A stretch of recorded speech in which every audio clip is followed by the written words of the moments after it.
All right, guys, welcome back to the ALGS channel. Hope you guys are all doing well and having a great day so far. Lots to dive into and discuss in today's video, as recently meat lovers shared the news that, of course, Zapto was poached by another organization going into ALGS Year 4, and therefore meat lovers would be looking for a new third, and they ran these meat lover trials, and we have the results for those here today. And then also we got to talk about the FaZe clan roster. It looks like another tournament organization may have leaked what the new roster could be after ApexGlobalSeries.com wrote an article about how Snipedown has confirmed that he may not be playing with this team any longer. And then, of course, some other things regarding Apex Legends esports related. So if you guys want to stay up to date all things Apex Legends esports news, then of course like the video, subscribe to the channel. If you want to stay up to date all things Apex Legends news, you can check out our main channel down in the description below. Big shout out to glitchenergy.com for sponsoring today's video. If I can get it in camera there, this is my flavor with my logo and everything. It's called Maui Punch. The link is down in the description. Glitch sponsors and helps the channel out a ton, and you can also get 20% discount on all their products down in the description below. And my flavor is quite frankly the best, and they don't ask me to say that. It really is the best. I actually picked this flavor because I thought it was the best. So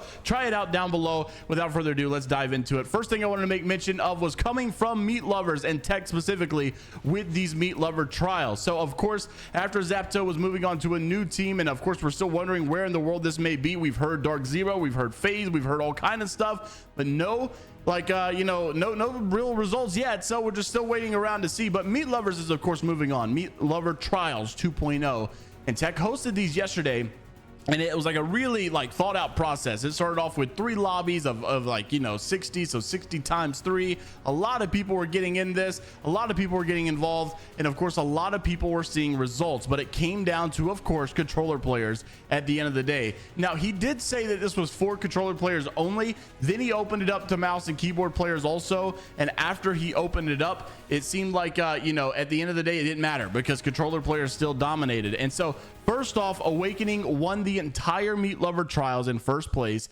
Also, you had Awans, you had Kelcam, and then ETH FPS. I don't know how if it's ETH or F, but I played with this guy in the TDM server. Really good player also. And it seems like out of all these players that were in the top and all these players that looked really good, even the honorable mentions, right? The only mouse and keyboard player to make it in the top 20 is not Mav FPS. Mav FPS obviously just recently played with 9 lives, so this guy's really good. And I would really love to see who meat lovers are going to stick with as we go into Pro League and get these decisions nailed down. But obviously he also had a lot to say about all of these players that played, said that they would basically increase any roster that they decided to play on, also if anyone picked them up. Also wanted to mention, talking about this FaZe roster, Apex Global Series recently wrote an article, of course it was me because this is my website, about Snipedown, confirming in his Twitch clip right here that it is not confirmed, of course, as of yet, but more than likely it doesn't seem like they're going to be playing with each other in ALGS Year 4. Recently, we've been seeing all these scrim results going with Phony and Frexes playing with new people, and it also seems that they were called League of Legends. And I don't know if this is going to be the official FaZe roster,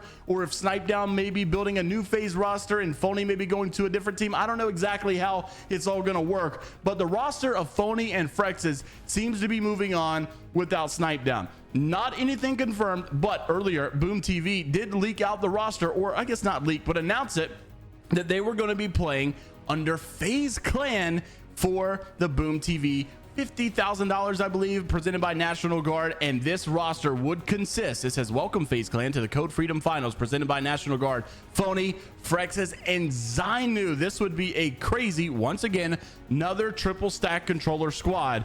I don't really know what's going to happen here, because like we did expect, Phony and Frexes would probably replace Snipedown. That was already talked about, but I kind of thought that maybe they would move on to their own team, try to get signed. Snipedown would still be around for FaZe, but it seems like that's not going to happen. And I'm not really sure where Snipedown's going to go in all of this. Does he move to just being a content creator?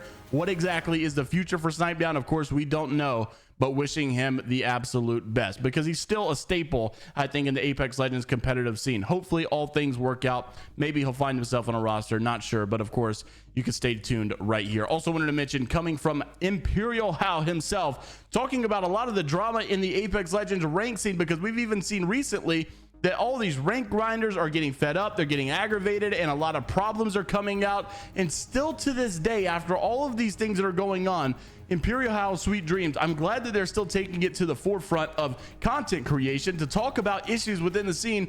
But one of them is not only coming from Sweet Dreams regarding the esport contracts and agencies and money involved, but also the anti-cheat that seems to be going around, because a lot of people, and possibly even in the pro league, who knows, could be having some snake issues with people that are cheating and simply are not getting caught. This is what ImperialHal had to say about the anti-cheat in Apex. Roll the clip.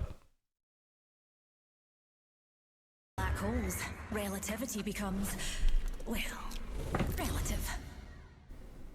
No, our anti-cheat is not that good. Like our anti-cheat in Apex is literally the player base. You run into a cheater, you report him, and then you get him banned.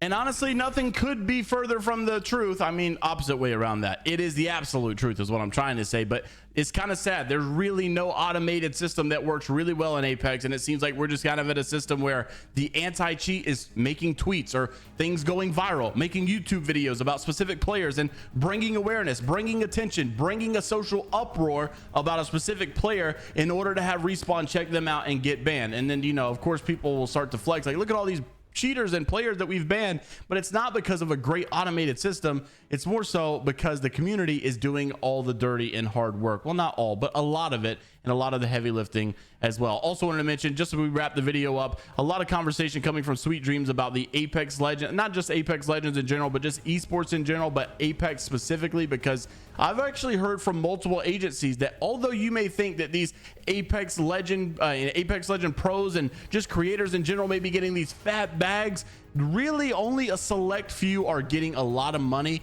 But a lot of these tier 1 pros are not actually like tier 1 level cash that you're thinking. A lot of, like, you know, competitive esports like Valorant or Call of Duty or whatever it may be are getting a lot more money than what Apex is providing. And it's not really crazy money. And there's also possibilities of people getting screwed over by agencies. And with all the contract implications going on, here's what Sweet had to say about the Apex esport industry and the contracts and agencies. Roll the clip. Sweet Dreams just revealed that contracts in esports are not as great as you think. Tier contracts. Sadly, the length of a contract in esports means seldom to the actual player, because most orgs reserve the right to drop anyone at any time with or without cause. Yeah, but rep matters, though. Org rep, you know, like they have to give a reason behind it, not just, you know, they care about like what. Yeah, sometimes. I don't know. That's how I. Best the way around that would be negotiating like an early termination clause, but that's kind of complicated. All right, I just hit this fucking Johnson, by the way. Nobody this one. Jexel, depending on your basic cookie cutter esports contract would trigger 0 payouts, rather than the month, like the prorated month of play of the month that they drop the player in. Most times, the length of a contract is at the player's disadvantage rather than advantage, which is something you probably wouldn't know without knowing about it, like in the industry. But pretty much, a player can't always leave an org. Yeah. So if they grow and they get a big stream, they're probably near the crafter on height. I don't want to say they're trapped. You would think like, oh my god, congrats, you got signed to a 3-year deal, but in reality, like, it's like, it's actually, the longer a contract with an org is actually seen as a negative. Like an org wants to tie you up for 2 years rather than offering you 2 years and being excited about it. It's kind of a different idea about it. So if you're asking for a slightly higher salary per month, an org may counter saying, yeah, okay, we'll give you the salary, but we want you locked in for 2 years rather than just 1.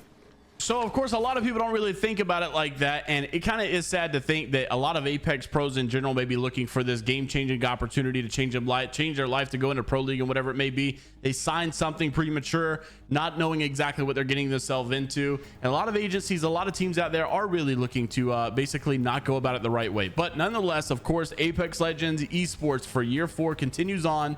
And we'll see if the esport continues to grow like we hope so, or will it basically just be stagnant? Who knows? Of course, time will tell, but we can only hope that things get continuously better. We did hear from one of the league ops team managers over there, not necessarily specifically Tab. I don't know what you would call this guy. One of the esport guys over there that told a specific pro player to stick around because things are getting better indeed. Interested to see what you guys have to say down in the comment section below. Of course, like the video and subscribe to the channel if you want to stay up to date all things Apex Legends esports related. If you'd like to stay up to date all things Apex Legends news related, of course, you can check out our main channel down in the description below. And until the next time, we'll see you all later, Gators.